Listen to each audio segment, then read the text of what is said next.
everybody, it's Mandy from Chapel Forge. We are on day 7. Mom! Yeah, day 7 of the Pantry Challenge. Yes? Okay, we are going to finish our English muffin. I have the cornmeal on here. I have the dough out. I haven't done this one before, so I think the dough looks normal. I guess we'll find out.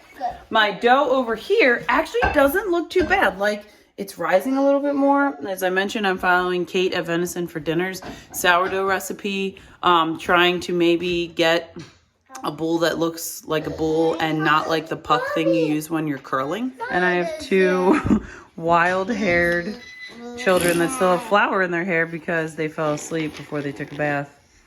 But they're here to help make English muffins. So Jamie is rolling out our English muffin dough. And then we're going to use our biscuit cutter, which my mom got me a couple years ago. And we're going to use that to make our English muffins. Everybody wants a turn with the rolling pin. We're really trying to keep the flour off the floor. As you can see, there's still like a flour haze from yesterday's Flour Angels on the Floor event. Yeah, because the lid wasn't on tight. That's right.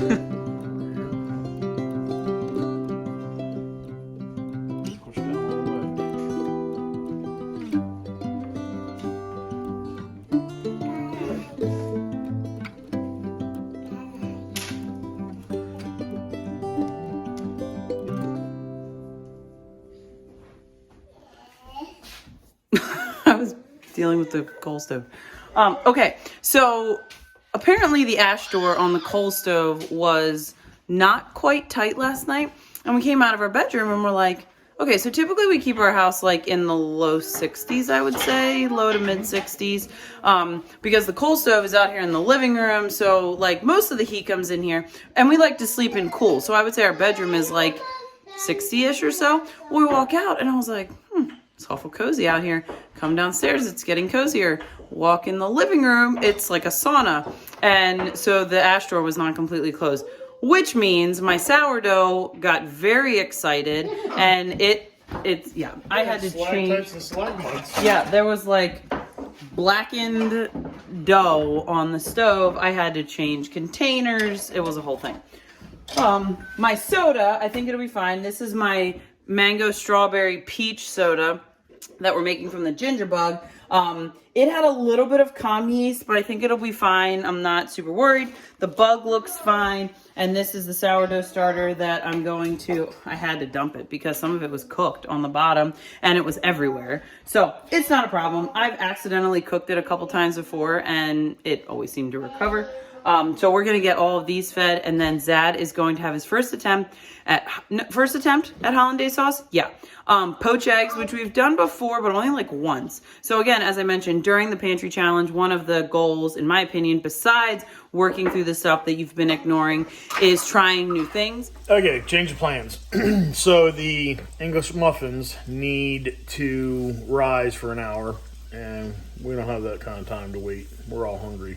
So we're going to do the Eggs Benedict tomorrow morning. The muffins will rise. We'll cook them today. Then we'll just use them like regular store-bought English muffins where you take them, put them in the toaster kind of thing. So I took leftover venison cheesesteak and some dried beef and put that in here. I'm going to scramble some eggs and do some cheesy ooey gooey yummy scrambled eggs in with the meat.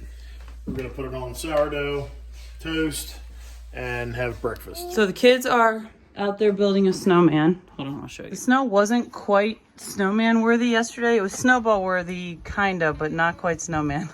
So they're running Bud's RC truck and throwing snowballs at each other and building a snowman. And on the inside, we have almost a half a gallon of apple scrap vinegar, so that's sitting to ferment. We have our 2 half gallons of soda, our ginger bug, our sourdough starter, our honey, and I have my 2 flats of English muffins that are rising because I guess we're having Eggs Benedict tomorrow and not today, like Zad said. Whatever, overcome and adapt, that's what we do. So Zad's got breakfast ready over here. We got some scrambled eggs with lots of yummy meat and things in. some sourdough toast, which we are now out of. So hopefully the one rising over here is successful and we're gonna have some breakfast. Two things. While we're doing the pantry challenge, we're really trying to work through jelly and jam. I have over 200 half pints of jelly and jam on the shelf, and some of them are from 2020, like this watermelon rind preserves. These are delicious, and I think they just are like on the bottom, so we don't go for them, but they're so good. If you haven't done this before, they're really yummy. And two, because we are working with this teeny fridge until we decide to commit to like a big fridge, we're trying to like open up a jelly, use it, open up the next jelly, use it, instead of like when we have the big fridge and we have like 4 jellies open at one time. All right, so really quick before I sit down and eat breakfast. So I made this marshmallow fluff yesterday, and someone asked, does the consistency stay the same? Because obviously marshmallow fluff at the store has a bunch of crap in it, probably whatever keeps this conditioned to stay smooth.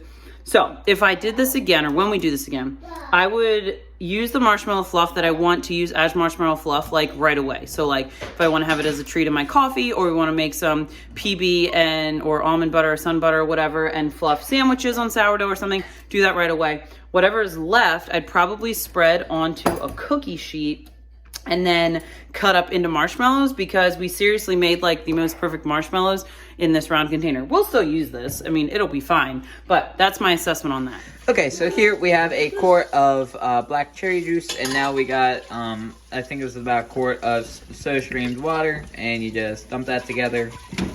And boom, cherry soda. And voila.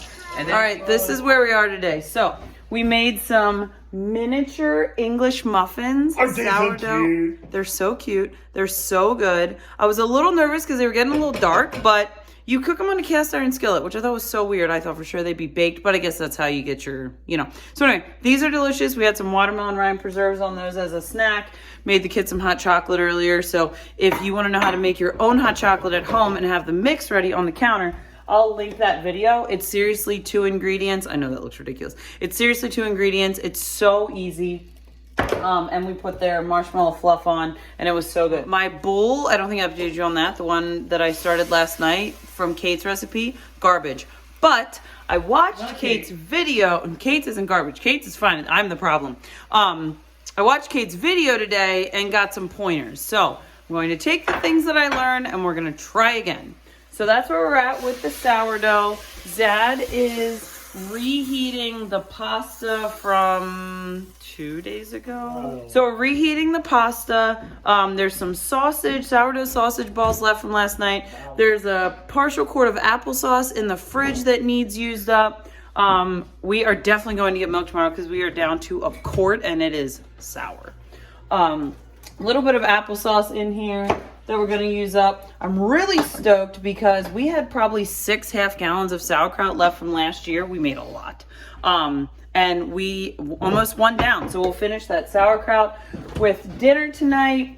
We're going to use this sausage. I think I'm going to make those sourdough sausage balls and freeze dry them. They're like a little dry anyway because they have like a, not dry, but like they have dough in them. So they're not like a typical meatball. And I think they're going to freeze dry really, really well. So we're going to try to freeze dry those. I'm going to take this one and the other roll log that I have in the freezer and make a bunch of those to freeze dry. And I think that pretty well cleans up our leftovers, which is great because then tomorrow we can start fresh. Okay, guys, here we are. Here's supper. Reheated leftover noodles from the other night. The sourdough meatballs. Homemade applesauce. Homemade sauerkraut. It ain't pretty, but it'll eat good. All right, so we are at the end of day 7. Bud is cooking through Dylan Hollis's cookbook, Baking Yesteryear. He's documenting that on his YouTube channel, which is Bud's Outfitters. And the benefit for us is we get to have all these yummy treats. So tonight he made Hermits. They're kind of like a cookie with like fruit. So he just wrapped up the 1900s. He's moving into the 1910s, which he usually tries to put a video out every Wednesday. 1910s is going to bring us pork cake, which is probably, maybe it'll be fine. I don't know. I've never had pork cake, so stay tuned. I'm sure it's going to be part of one of our pantry challenge videos. So tomorrow we have to get up early. We got to go get milk. Have to get up early. It's almost 1 o'clock. What's new? So we have to get up early, go get milk. I'm clabbering the last half gallon that we had. So that'll be another day. I'll show you how to make cottage cheese or some other fun with clabbered milk. I'll probably try to do some recording when we go to get milk because it's super cool. If you've never gotten milk out of the tank, it's super fun. But I just want to make sure that they're Amish. So obviously I want to be respectful and make sure like no one's around. You know, I don't want them in the video or whatever. I'm really excited about these English muffins. If you haven't tried to make English muffins, that seems like one of those really intimidating things to do. And it really was way easier than I expected, especially with all the fails I've had with the bread. They're super easy. So I hope, as always, you're enjoying this. It's really fun. I typically only put like a video or two out a week, maybe like every 4 days or so. But it's been kind of fun documenting our food. So I hope you're enjoying it too. We'll see you guys tomorrow.